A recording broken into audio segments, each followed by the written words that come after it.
most of you probably know that as of 2006, Pluto is not considered a planet anymore. Rather, it is now classified as a dwarf planet. As you can tell by the name itself, dwarf planet means a small planet, and this fits Pluto perfectly. Pluto is a small celestial object in terms of sheer size. It has a diameter of about 2,374 kilometers. So Pluto is small. We get the point. But here is a little example to put things into perspective. Pluto's surface area is 17.6 million square kilometers.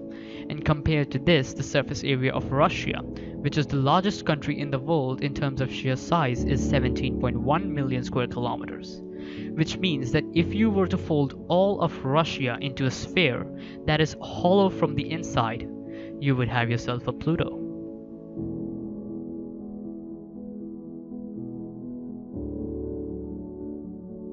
Deoxyribonucleic acid molecules, or DNA for short, are present in every human body cell. A cell on average has enough DNA in it, which when uncoiled is about 1.8 meters long. A low estimate of the number of cells in the human body is 10 trillion. So when uncoiled and put in a straight line, the length of the human genome is about 20 billion kilometers. I mean, this stuff is unbelievable. Human bodies are so small and fragile, and it's almost impossible to comprehend that our body has so much stuff in it. I mean, what the hell? This stuff is so long that its length is about 134 times the distance between the Earth and the Sun. That means light traveling in a vacuum would take almost 18 hours to cover the length of the entire human genome.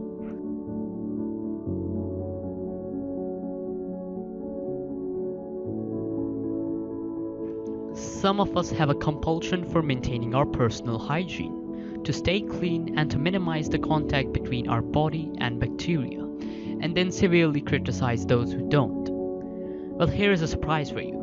The average human body carries 10 times more bacteria cells than human cells. All the bacteria living inside you would fill a 2-liter jug. Don't worry though, most of the bacteria are helpful. In fact, we couldn't survive without them.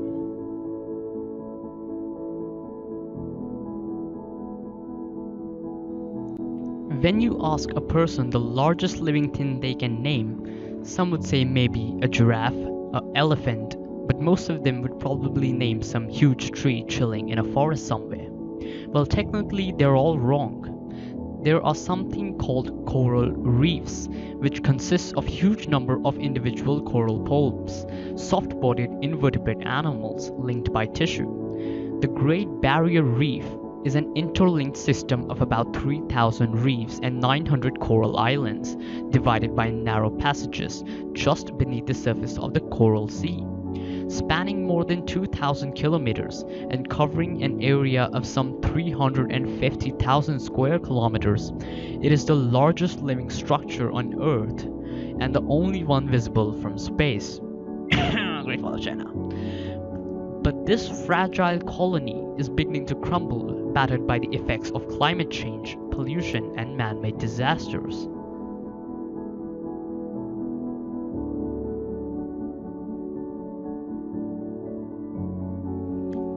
If you are an average moderately active person who walks around daily, then you take about 7,500 steps per day.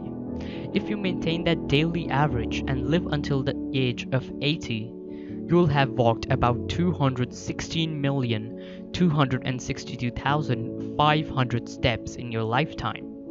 Doing the math, the average person with the average stride living until 80 will walk a distance of around 177,000 kilometers, which is equivalent of walking about 5 times around the Earth, right on the equator.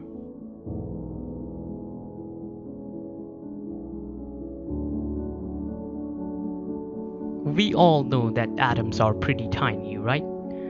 Have you ever wondered how many atoms there are in a teaspoon of water? Well, take a guess. Maybe 1,000?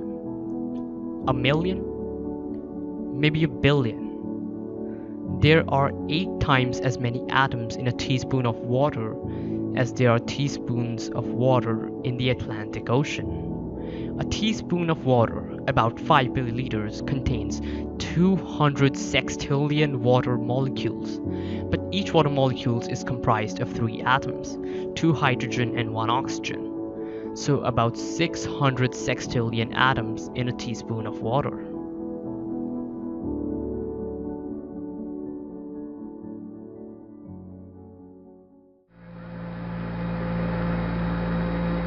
It's one small step for man, one giant leap for mankind. This was a quote by Neil Armstrong walking upon the moon. One of the most historic days in human history for sure. We all know that they left behind several things at the lunar surface, including an American flag. However, the fate of that flag is quite sad, as it was later knocked over when Armstrong and Aldrin launched the lunar module back into the lunar orbit to join with Collins in the commander module. After Aldrin hit the button to begin the launch, he looked out the window and watched as the infamous flag was blasted away with the rest of the material left behind on the lunar surface.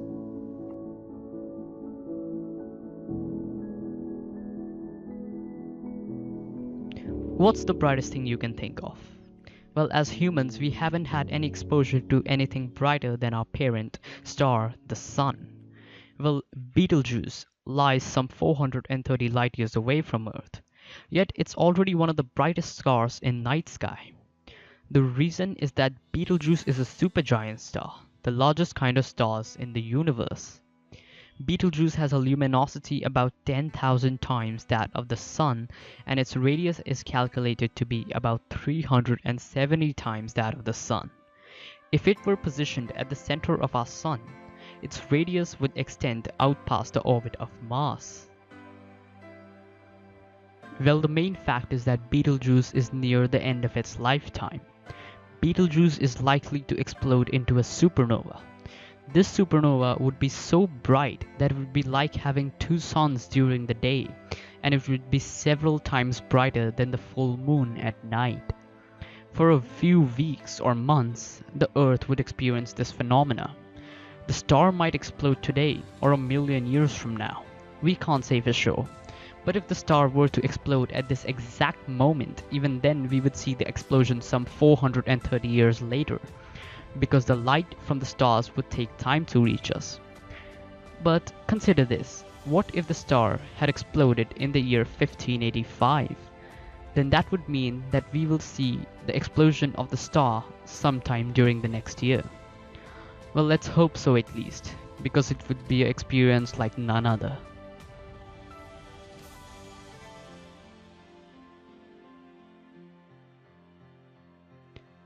The light we are receiving from the Sun is the only thing that is keeping life alive on this planet. It can take a photon 40,000 years to travel from the core of the Sun to its surface, but only 8 minutes to travel the rest of the way to Earth, or 150 million kilometers. Photon travels on average a particular distance before being briefly absorbed and released by an atom, which scatters it in a new random direction. From the core to the Sun's surface, about 700,000 kilometers, where it can escape into a space, a photon needs to make a huge number of drunken jumps.